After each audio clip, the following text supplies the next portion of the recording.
Today I prepare an example of a race condition attack, but before I would like to explain you a couple architecture designs for our infrastructure.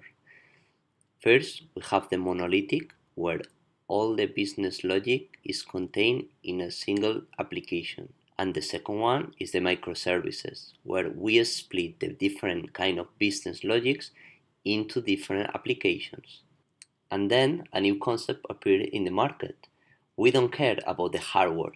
We only execute a function in a server. This design, what it increases is the number of connections between the services. And here is where the race condition appears. Now let's check an example. I recommend you to pause the video, read the full code, and then continue with me. I expect that you notice we have an input of a user. There is one request that we check which is the amount of the user. Then we verify that the amount of the user is not more than 1. And then we make a request for this user. In the most simple scenario, this will work and stop to the user to have more than 1 coin. But if we exploit the race condition attack, we'll be able to create several coins for a single user. I'm going to show you with Jmeter how we can exploit that. In the left side, we have the debug information where we are going to see the result. Right now it's empty.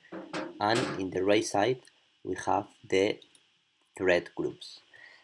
In this case, we're going to launch 10 users 10 times. The requests, they're going to be in series.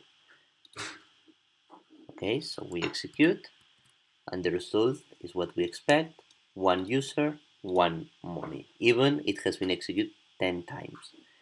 Okay, we are going to reset the server, and now we are going to execute or exploit. First, we have 0 again, and we execute all of them in parallel, and we check again the result.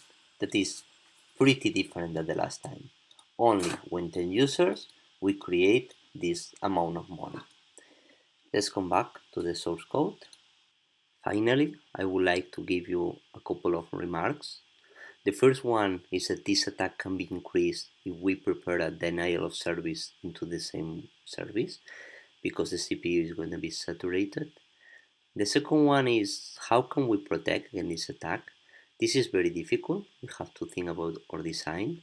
There are some elements that they can help sometimes, for example queues, for example Redis with atomicity, with for example Lua scripts, or databases that we use transactions, so we can check at the end if what happened is what we expect to happen, but it's pretty difficult.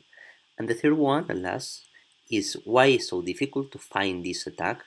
Well, because it probably is the client who is detecting that the last request has not been complete, so he's not gonna send the next one until the last one has come back. That's why it's very difficult to find. Well, that's it. I hope you learned something. Let me know if you have any question. Bye bye.